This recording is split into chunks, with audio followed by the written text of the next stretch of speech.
Beyond the newsroom, where untold story is revealed.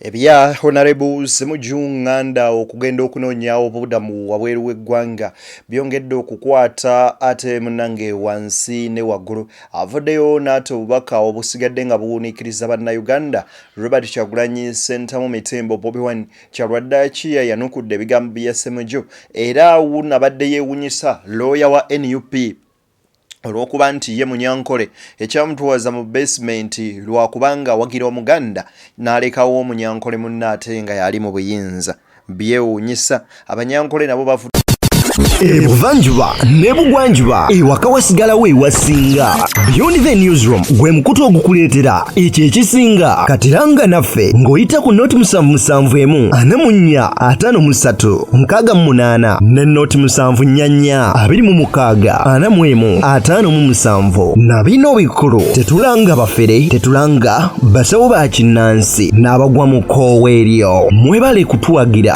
Thank you. nabo bavuddeyo okwerwanako bagamba si buli omuntu wakuwagira gavumenti ya General Museveni buli muntu aba n'endowooza ye n'ekyo kyawagira era kyasinga okubanga akkiririzaamu k'oteeka okwagala. Erinnya nze Deni agenda maaso n'okubanga nkutuusaako ensonga njagala okusaba n'obwombeefu obw'ekika ekya waggulu vidiyo eno soko gyempere like bw'ogiwa like ebejja kudduka emisinde mingi etuuke kulisa kino maaso olw'okubanga agifuna ate munnange etambulire ddala weewaawo nze Deni wano wenkusabira vidiyo soko gyempereka like bw'oba ogiwadde like oba okoze ekisinga subscribinga otwegatteko mu butongole. Erinnya lyeryo lyennyini ngamba nti tuweka like ko ne ka subscription. Njagala tutandikire wano ku nsonga zino zirabikamuko ng'okuba empanvu naye njagala gera maaso n'okubeera nga ate mwana wattu nkuwa ensonga zonna nga bwe zitambula. Wuliriza bino ebigambo nno weetaaga okuba nga ate obimanya era okubiwuliriza naye kansooke nkwejjera Museveni wano katini. Don't beat people. Don't beat members of the public. Don't beat even criminals. You are not allowed to beat anybody. Not even the children. Ebigambo ebyo bigambo bya General Museveni ng'agenda mu maaso n'okuba ng'ayogera era ng'agamba ab'ebyokwerinda nti temukuba bantu temukuba bannayuganda ande bw'aba omwana toyina mukuba. Naye we twogerera kaakano byakyuka dda era ebigambo nkugambye birala nnyo nnyini ddala ku ebyo bye mulowooza. N'ebigambo bino oba oliawo bibaddemukko amakulu. Omwana ono abuuziza ekibuuzo nti ani yagamba Museveni nti Abanyankole ffenna tulina kuba nga tuli ku luuyi lwo. Wuliriza. If Museveni made any agreement with our grandfathers that anyone from Western must support him or any Munyankole should support him or support the NRM, from today that agreement is terminated, because there is nowhere where it is stated or stipulated that every Western by default it is stated in the constitution of Uganda that you should support Museveni or NRM. Because I see people forcing citizens that have got a right to support any political party or any presidential candidate. I don't see it anywhere in the constitution of Uganda that don't support this or support this one. So if anything is unconstitutional, but you want to enforce it on two citizens, that is wrong. So from today, the agreement that is made that every Western, every Munyankole should support Museveni and NRM and your family, it is terminated. Nti okuva n'olwaleero buli ndagaano yonna oba yakolebwa n'abajjajjaffe nti buli Munyankole alina okuwagira gavumenti ya General Museveni, olwaleero eyo nno endagaano tugisazaamu kubanga tewaliwo ekyawandiikibwa era tekiteekebwangako mu ssemateeka wa ggwanga lino nti ffe tulina wagira ggwe nakufiirako era oyo yenna abatakuwagira nti ye munnanga afuukidde ddala threat gy'oli era ffenna nga Abanyankole tulina kubeera nga ate tugenda mu maaso n'okubeera nga tukuwagira. Byewuunyisa naye nga bituufu. Mbuuza lwaki. Okusinziira ku looya ono looya wa NUP yagambye bw'ati. Yagambye bamuyita Kenneth Kakulu yabadde ku TVM n'annyonnyola n'agamba nti I was tortured and interrogated by General Museveni's operatives on why I could represent a Muganda in a court, yet I am Munyankore. Nopu's lawyer Kenneth bw'atyo bwe yabadde ayogera. Ekyamutwaza mu kooti, mu basement, annyonnyole lwaki yo Munyankore yavaayo awuliriza Omuganda.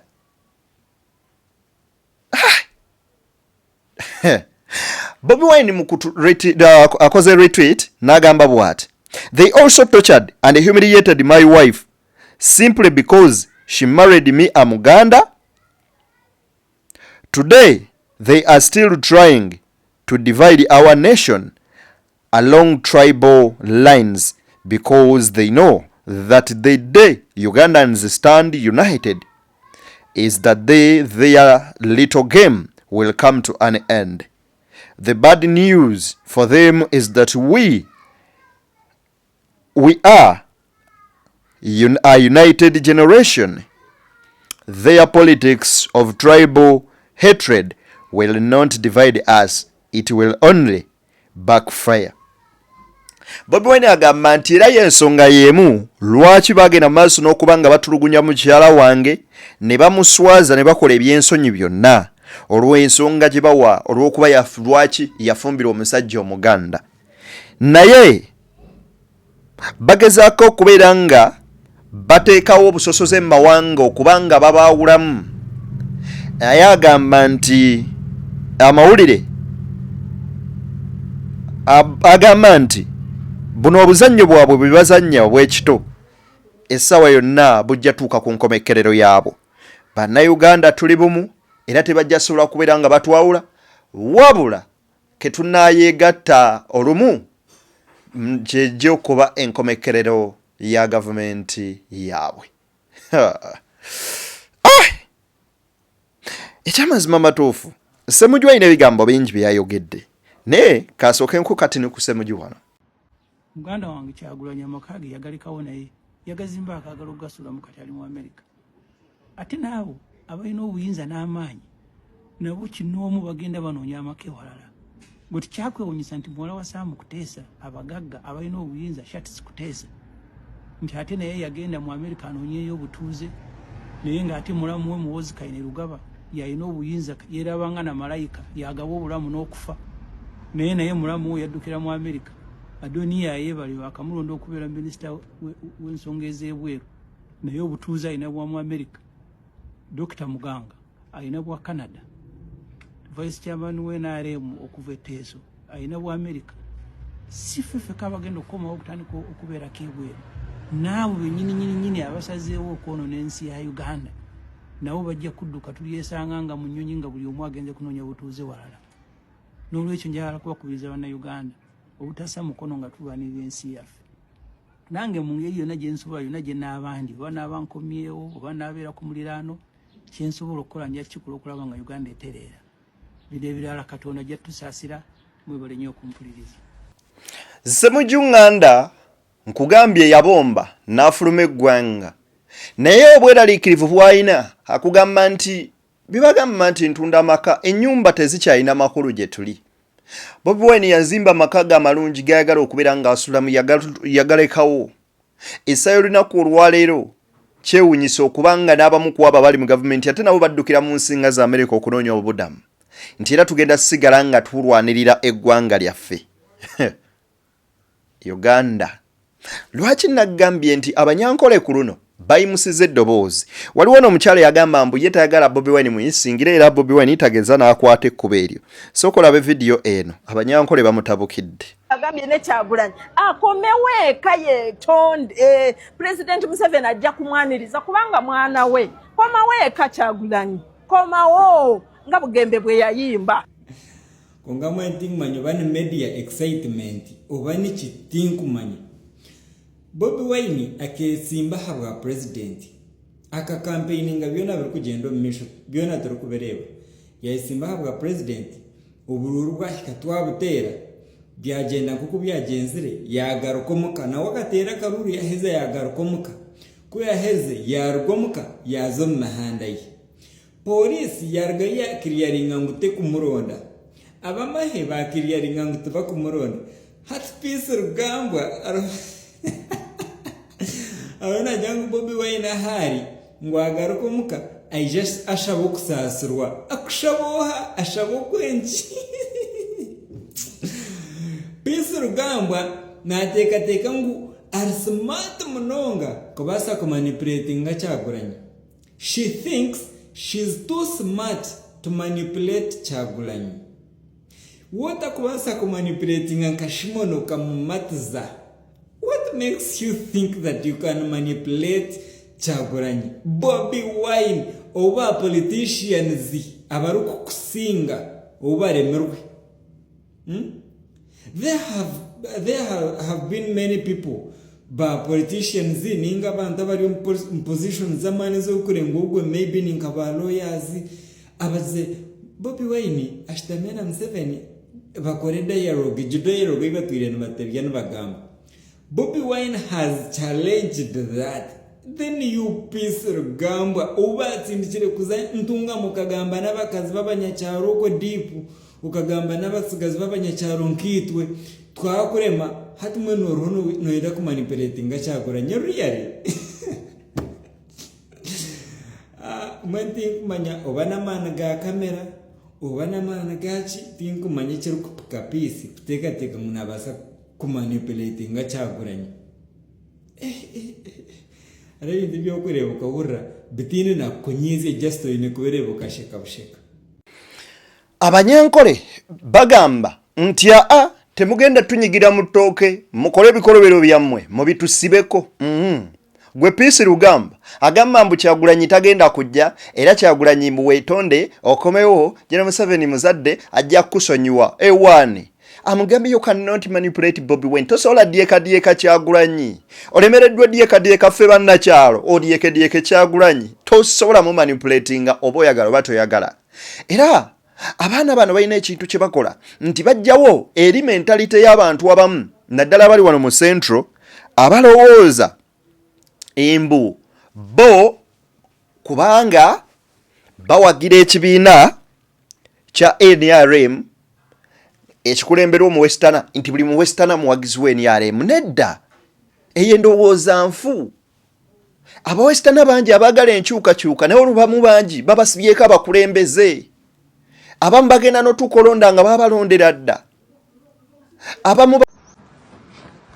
Bismillahirrahmanirrahim.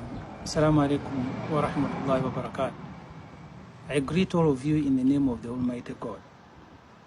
When a man appoints his son, the head of the country's military, appoints his brother in charge of wealth distribution, appoints his son-in-law in charge of the country's export, and above all appoints his wife, his sick wife, Minister for Education, you do not need a PhD holder in history to tell you that you have been turned into slaves.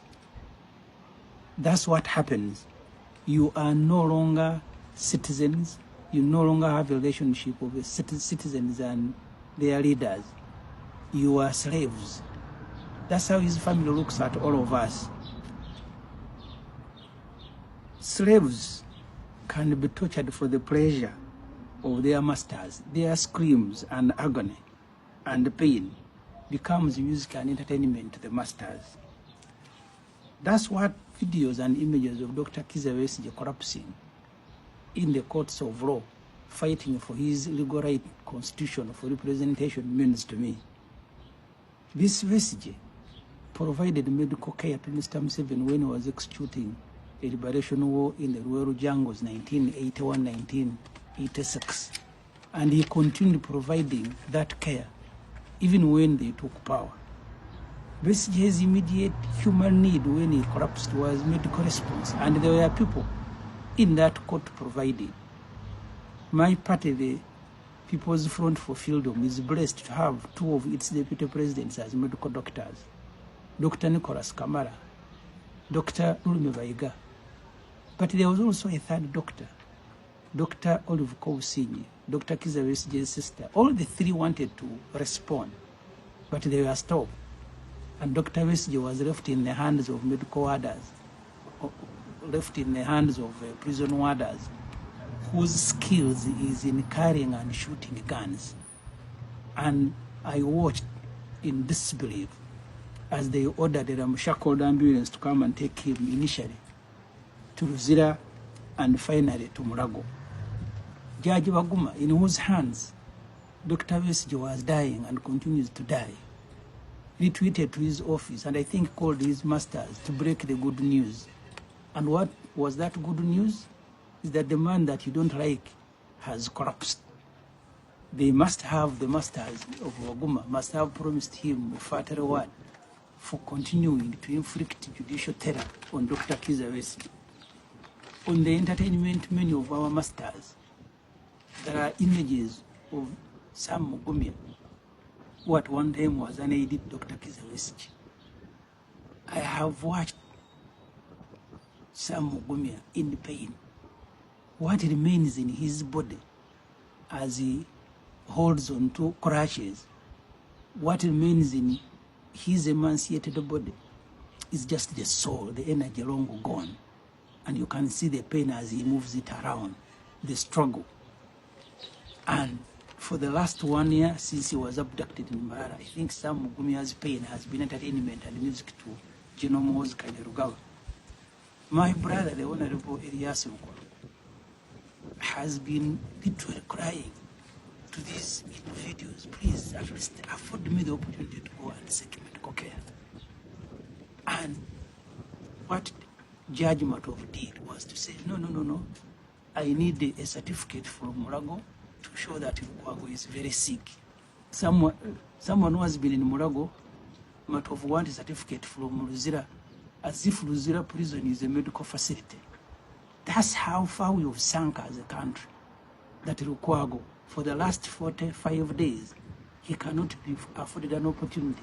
I think they want him also to slowly die, because that's what Muhoozi Kainerugaba said, that he will execute Besigye and Lukwago. What about Mwanga Chivumbi?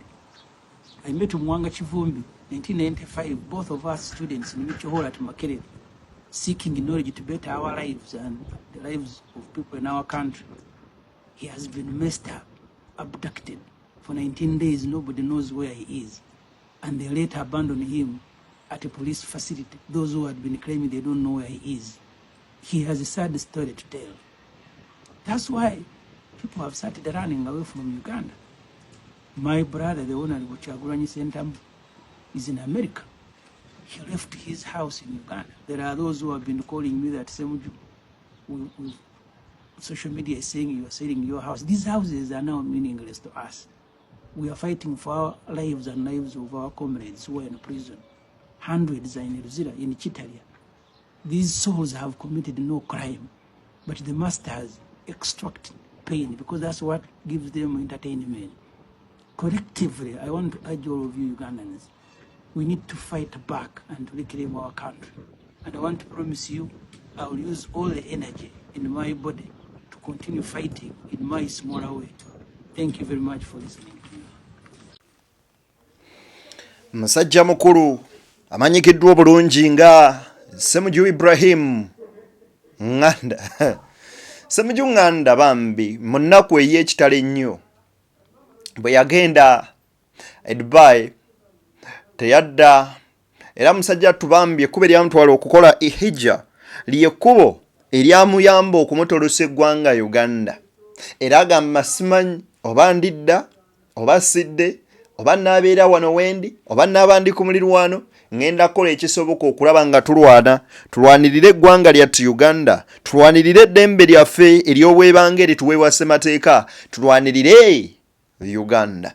Kikwasa ennaku okulaba ng'abantu babakwata ne bababuzaawo mu mbeera efaanagana bw'etyo. Bw'olaba Mwanga Kivumbi ennaku 14 nga mpawo n'omu amanyi gy'ali era n'ebisanga byamutereddwako engeri gye yannyonnyodde gye baamutulugunyiza mwenna mubiraba. Bw'otunuuliramu Dr. Kizza Besigye bwe bamuyisaamu okuzirika ne kati ng'ali mu ICU byewuunyisa naye ate nga bituufu. Kyokka ate era mu ngeri y'emu bw'ogenda obitunuulira byonna mwanattu toyinza kulemwa kukaaba ku maziga.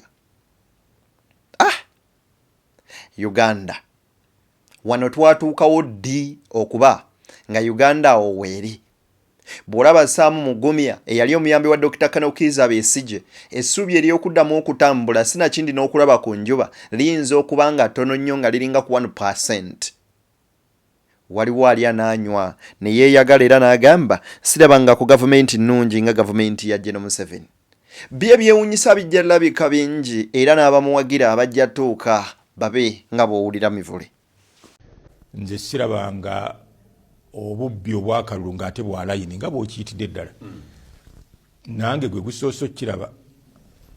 Nze sironda naye nagenze saidi waliwo nabadde ku faamu yange wabadde waawo kumpi okulonda. Nga waliwo omwami bamuyita Ziwa yafunye abantu abamusimbye mu mugongo abasukka 400.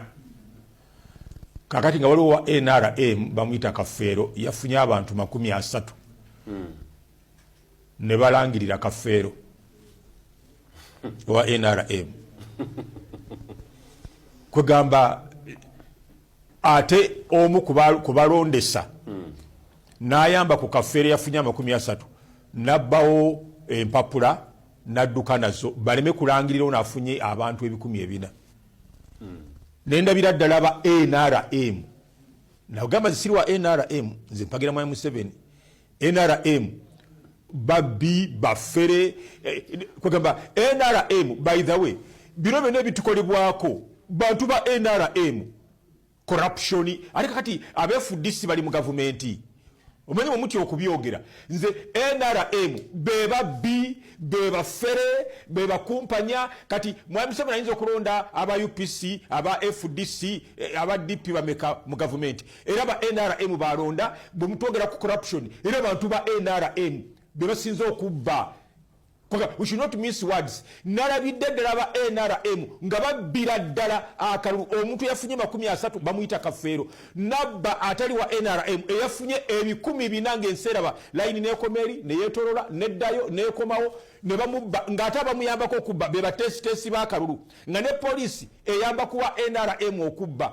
Kakati netukwata sente netuziwa abantu abamu netubatika ku loole netubagamba mugende ku poliisi ne bagenda ku poliisi ne basindika kugombolola wabaire okwekyanga kungi nnyo. Eyo ye government ye NRM be bantu be NRM. Ebino byonna bw'obitunuulira n'obiraba weeyongera okwongera okukwasa ensi eno Katonda n'ogamba ayi guluddene taata tukikwasizza ffe tetukyalina kye tusobola. BTN Media Beyond the Newsroom gwe mukutu kwoli nzikiriza nkutere wana erinnya nze Deni webale tulaba webale tugoberera baagaliza bye munjagaliza. Bye bye.